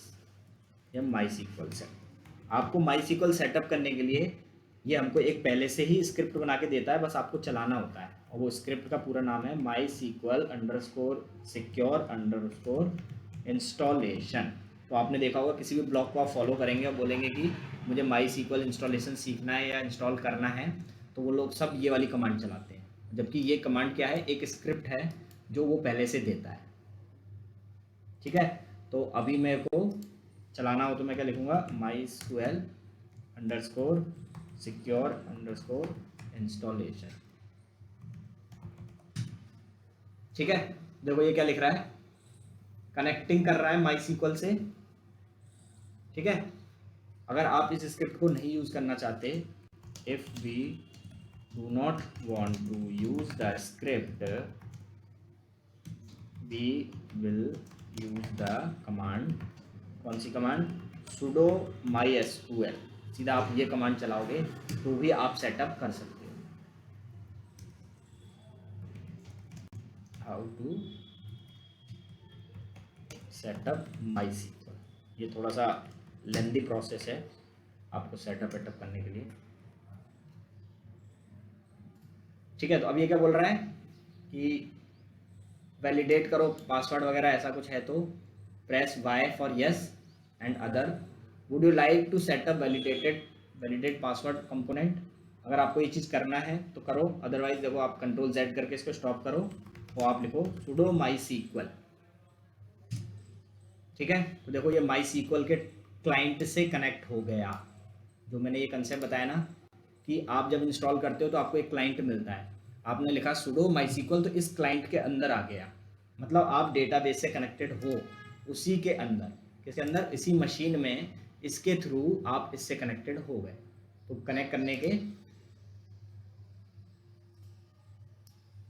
लिए हमें क्या चाहिए, एक क्लाइंट। जब सर्वर इंस्टॉल करते हैं तो एक क्लाइंट हमें फ्री में मिल जाता है जिसकी हेल्प से हम डायरेक्ट कनेक्ट कर लेते हैं। ठीक है, अब कोई मुझसे बोलेगा कि इसमें कौन कौन से डेटाबेस हैं, तो वो पुराना वाला डायग्राम याद करो, सेटअप के अंदर डेटाबेस और डेटाबेस के अंदर टेबल।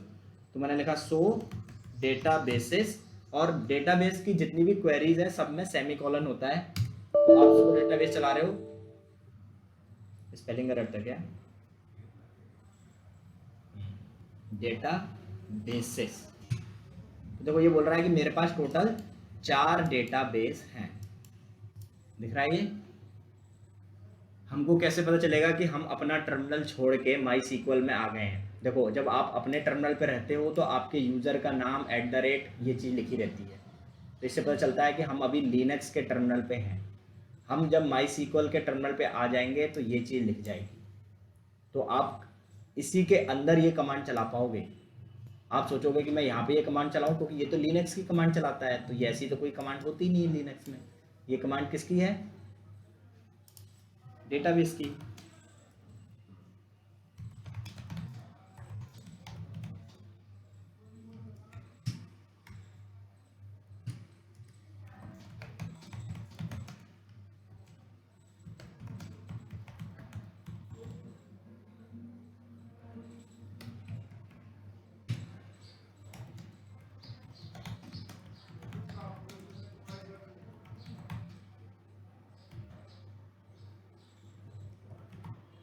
हर कमांड के बाद एक सेमीकोलन हो। अब जो भी आप डेटाबेस देख रहे हो उस डेटाबेस में जाना है, use a DB, we will use और डीबी का नेम, उसके बाद टू क्रिएट अ टेबल, कोई एक टेबल बनानी है उसके अंदर,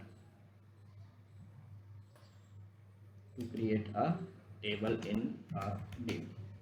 तो क्या लिखोगे आप, क्रिएट टेबल, और जो भी टेबल का आप नाम दोगे वो नाम आप बना सकते हो, सब में सेमीकोलन चलता है। ठीक है, आपने बोला टेबल बन गई है, टेबल के अंदर बहुत सारी एंट्रीज है वो देखना है, तो सिलेक्ट स्टार फ्रॉम टेबल का नेम,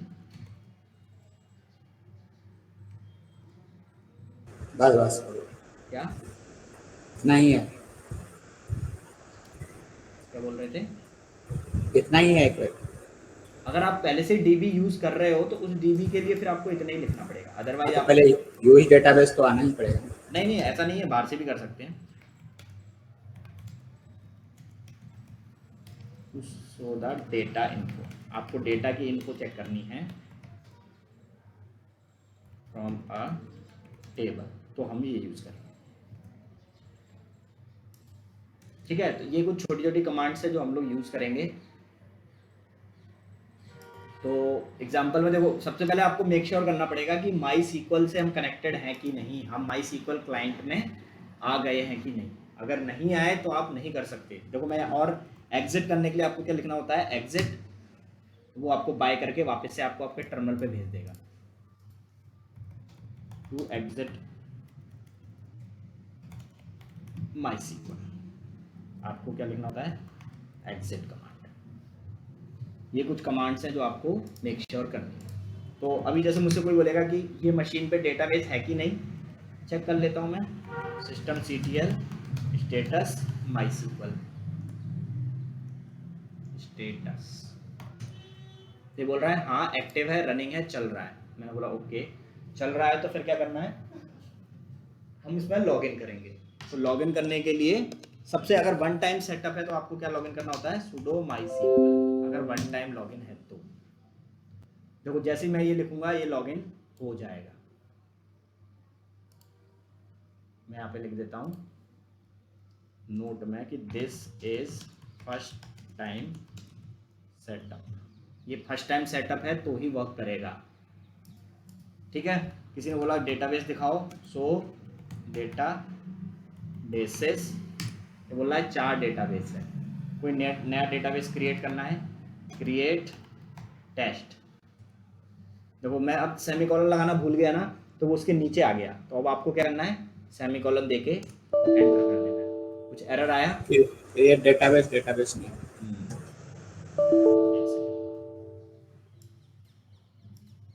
क्रिएट डेटाबेस और डेटाबेस का नेम। जैसे मुझसे किसी ने बोला एक टेस्ट नाम से डेटाबेस बनाओ,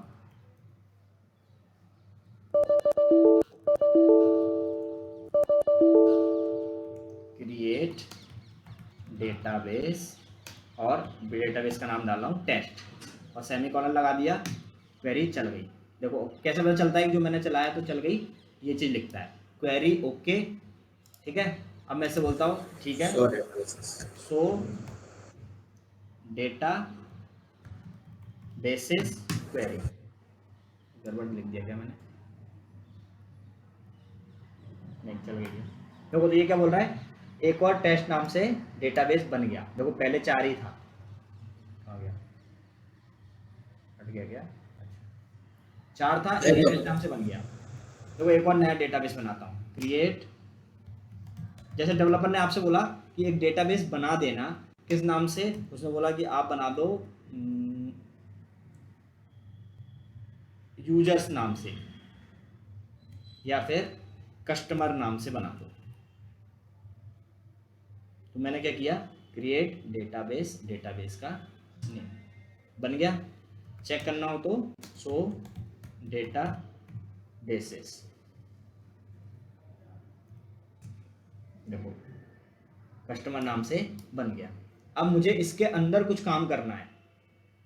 इस डायग्राम को फिर से देखो, आपको डेटाबेस के थोड़ा सा कंफ्यूजन रहती है क्योंकि पहली बार है ना सब कुछ। आप इसके अंदर कितने भी डेटाबेस बना सकते हो, 2, 5, 10।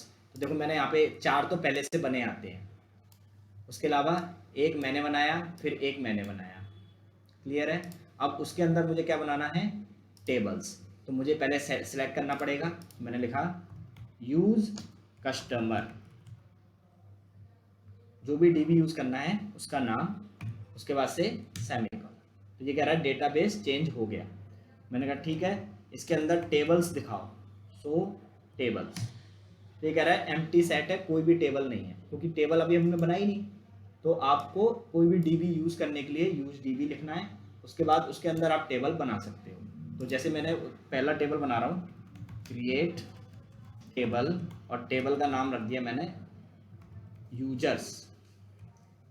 देखो जो लोग ये कॉलम लगाना भूल जाएंगे, एंटर कर देंगे तो वो टर्मिनल नीचे आ जाता है, आपको बस कॉलम लगा के वापस से कर देना है। ठीक है। अब ये क्या बोल रहा है कि डायरेक्ट टेबल नहीं बना सकते, टेबल बनाने के लिए आपको कम से कम उसके अंदर एक कॉलम बनाना पड़ेगा। ठीक है।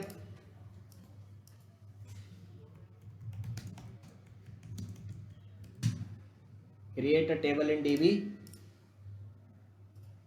तो डेटाबेस एक अलग ही पूरी चीज हो जाती है। क्रिएट टेबल, टेबल का नाम,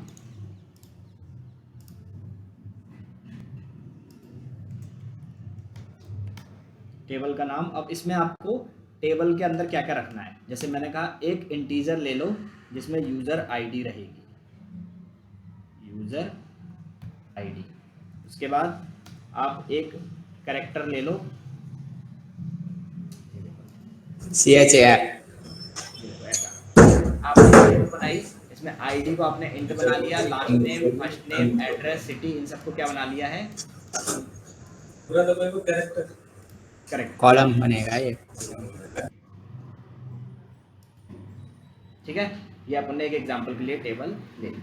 अब देखो मैं इसको रन करूंगा यहाँ पे, तो ये क्या करेगा, ये इसको कॉपी कर दिया।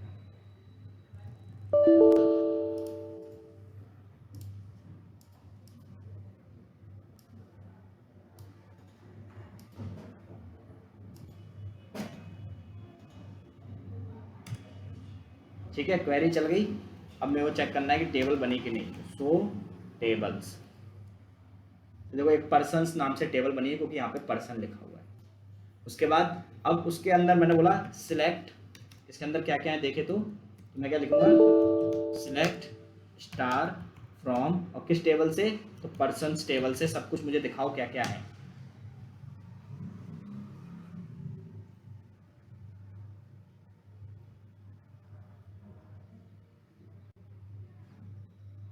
कुछ है ही नहीं, एम्प्टी सेटअप का।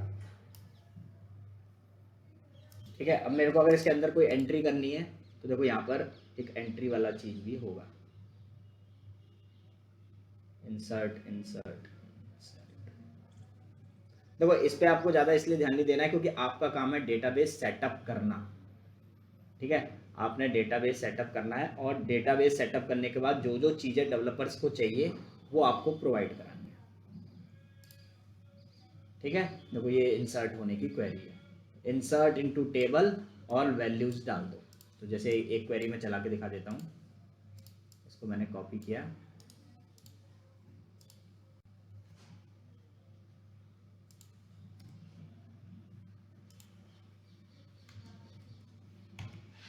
टू इंसर्ट, वैसे आपको जरूरत नहीं पड़ेगी बट हम थोड़ा थोड़ा आइडिया रखते हैं ताकि कोई हमसे बोल देगा ये चीज़ क्या है, कैसे करना है, या फिर छोटा मोटा भी काम दे दिया कर सकें, तो ऐसा चलता है। इंसर्ट इनटू टेबल नेम, तो हमारी टेबल का नाम क्या है, पर्सन्स। मैंने इसको कॉपी किया, इसको एडिट कर दिया। उसके बाद वैल्यूज़ क्या क्या रखनी है, तो देखो सबसे पहले पर्सन आईडी, मैंने यहाँ पे आईडी डाल दी उसकी, सपोज 12। लास्ट नेम सपोज मैंने उसका डाल दिया सिंह। फर्स्ट नेम सपोज उसका मैंने डाल दिया दीप। ठीक है, एड्रेस सपोज मैंने यहाँ पे डाल दिया नोएडा। उसके बाद एड्रेस अलग चीज़ है, ओके, कॉलोनी नोएडा। वर्कर में है, डबल कोट में होगा। सिटी ऑफिस, इसके बाद से सिटी क्या देना है, तो मैंने बोला नोएडा। इस टाइप से मैंने इसकी एंट्रीज इसमें कर दी। क्या कह रहे हो, वर्कर में है तो डबल कोट में होगा ना। वैल्यू इनका डबल कोट में। स्ट्रिंग है तो आपको कोट्स में देना पड़ेगा, सिंगल भी दे सकते हो, डबल भी दे सकते हो। इंटीजर है तो डायरेक्ट नंबर है तो डायरेक्ट दे सकते हो। देखो ये आपको सेटअप करना है बस, ये एंट्री बनाना वो करना ये आपका काम नहीं है। आपको एक फाइल दी जाएगी, बोलेगा ये फाइल है, इसको पूरी एंट्री डंप कर दो, तो आपको उठा के बस डंप कर दो।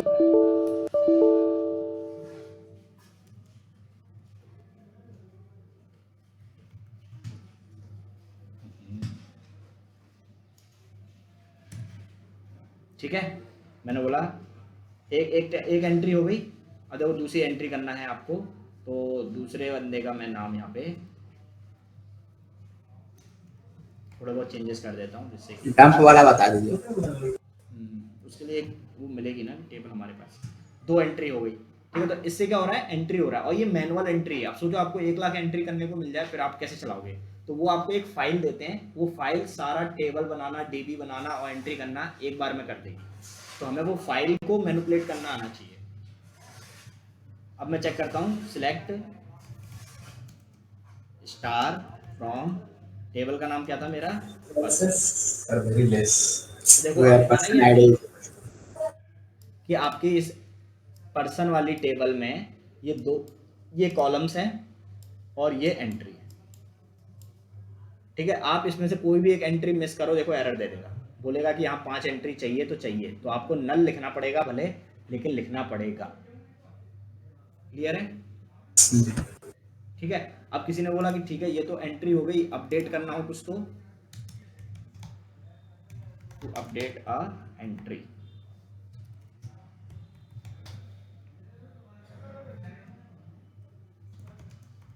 किसी टेबल में कोई एंट्री अपडेट करना हो तो आपको क्या लिखना होता है?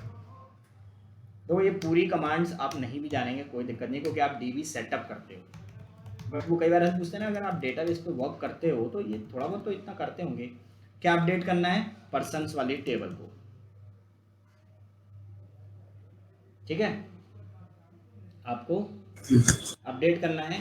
और क्या अपडेट करना है? मैंने बोला सेट कर दो,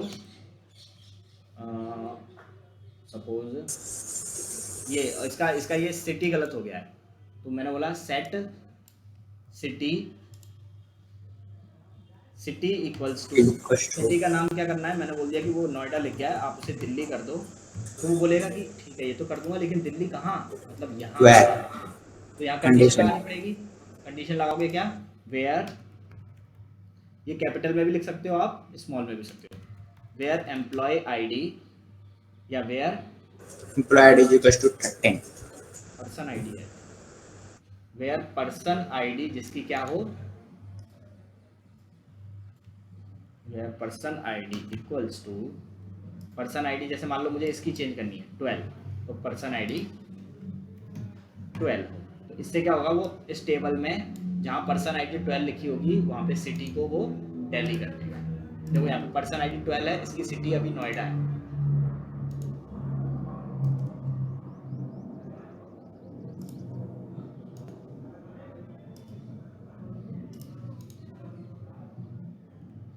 देखो अगर मैं कॉलम लगाना भूल गया तो ये नीचे आ जाएगा, आपको सेमी कॉलन यहाँ देके एंटर कर देना। ठीक है, चेक करें कि इसने किया कि नहीं। तो देखो जहाँ पे पर्सन आईडी 12 थी वहाँ अब नोएडा हट के क्या लिख दिया, दिल्ली लिख दिया। तो ये हो गया आपका अपडेट। ठीक है, कोई बोलेगा कुछ डिलीट करना है, डिलीट अ रो इन अ टेबल। तो कैसे डिलीट करोगे? आपको लिखना पड़ेगा डिलीट, चाहे आप स्मॉल में लिखो कैसे भी। किससे डिलीट करना है? तो पर्सन्स टेबल से डिलीट करना है आपको। डिलीट फ्रॉम पर्सन्स वेयर जैसे आपने बोला कि जिसकी पर्सन आईडी 12 हो उसे डिलीट कर दो। Where person ID equals to 12, जिसकी भी पर्सन आईडी 12 हो उसे डिलीट कर दो।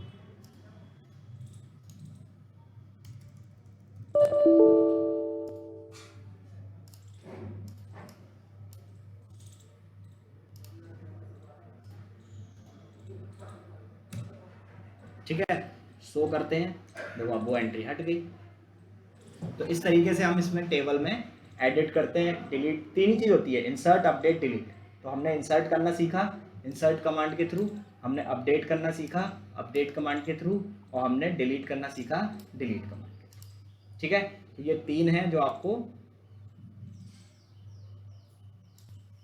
थोड़ा सा प्रैक्टिस करनी है, जिससे कि आपको टेंशन ना होगा। अगर वो बोले कि लो डिलीट कर दो, या एक वैल्यू, या उसने बोला कि जिसकी भी एज 60 से ऊपर हो उन सबको उड़ा दो, तो आप सोचोगे कैसे करना है, क्या करना है, तो उसकी वजह से टेंशन नहीं लेना है। अब सिलेक्ट स्टार का मतलब क्या है? इसका मतलब होता है कि इस टेबल में जितने भी कॉलम्स हैं सारे कॉलम्स को प्रिंट करो। मैंने बोला मुझे सारा नहीं चाहिए, सोचो अभी तो ये 5 ही कॉलम है ना, पता चला ऐसे कॉलम्स बहुत सारे हैं, 150-200 हैं। मुझे सिर्फ पर्सन आईडी चाहिए, उसका नाम और उसकी सिटी चाहिए, सिर्फ 3 चीज़ें चाहिए। तो ये जो है ना, ये इसको आप थोड़ा सा चेंज कर सकते हो। जैसे मैंने बोला सिलेक्ट, क्या क्या चाहिए मुझे, person ID, comma, alias set करते हैं सर। कॉमा फर्स्ट नेम, नहीं आप सीधा दे सकते हैं कॉलम्स के नेम, कॉमा सिटी। बस ये 3 चीज़ें दिखाओ, पूरी टेबल मत दिखाओ मुझे, मैं ऐसे तो कंफ्यूज जाऊंगा। ठीक है, और किस टेबल से चाहिए, तो देखो एक से ज़्यादा टेबल हो सकती है, अभी तो आपने एक बनाई है, तो मुझे इस टेबल में से सिर्फ ये 3 एंट्री चाहिए। तो आप इसको कॉपी करके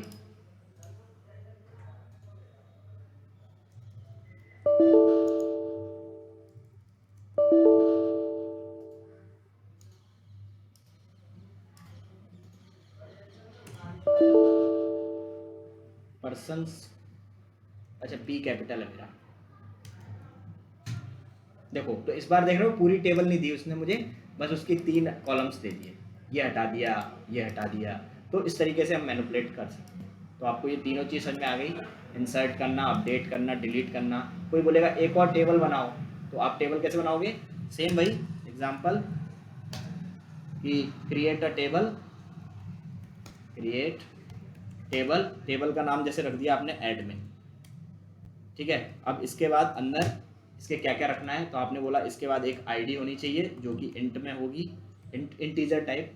उसके बाद से उसका नेम, तो आपने बोल दिया नेम होना चाहिए, और वो होना चाहिए आपका वेर कैर, यानी वेरिएबल करेक्टर हो, कितने डिजिट का हो सकता है, 255 से ज़्यादा का नाम नहीं होना चाहिए।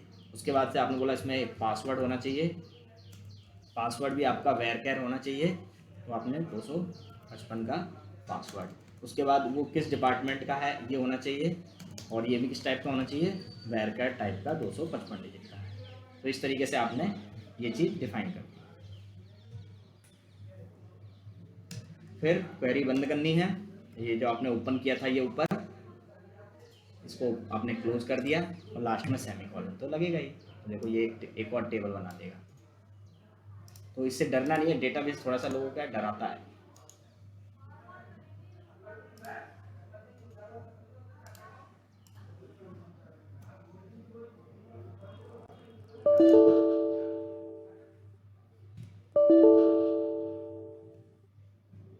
क्या कॉपी कर रहा है, साथ में ये भी कॉपी कर देना, कॉपी। ठीक है, मैंने बोला सो टेबल्स, टेबल्स बताओ, तो अब 2 टेबल्स होनी चाहिए, एक एडमिन वाली और एक पर्सन्स वाली। अब मुझे बोलना है कि इसके अंदर एंट्री करनी है, तो same concept, insert into this, insert into admin, value में क्या दोगे, उसकी आईडी, उसका जो जो आपने यहाँ पे सेट किया है, उसका पासवर्ड, उसका डिपार्टमेंट। ठीक है, तो इसको प्रैक्टिस करना, अपडेट पासवर्ड वगैरह बनाना, फिर हम बताएंगे किसका कैसे इसका बैकअप लेते हैं, कैसे इससे फाइल से सीधा डंप करते हैं, और एक वेबसाइट से कैसे इसको लिंक किया जाता है। तो वो पार्ट हम कल देखेंगे, आज बस थ्योरी हमने ज़्यादा देखी है। और ये डेटाबेस सेटअप, डेटाबेस से बाहर आना है एक्स, ये क्लियर है।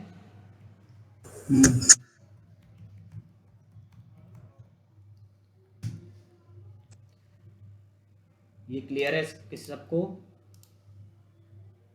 हाँ सर। अब ये आज सेटअप करना, ताकि कल लगे कि ये वर्ड या ये लाइन या ये चीज़ नहीं समझ में आया, तो उसको रिकॉल कर सके, वरना 5 दिन बाद वो फिर वो पूरा ऊपर से उठ जाएगा। चलो ठीक है, बाय।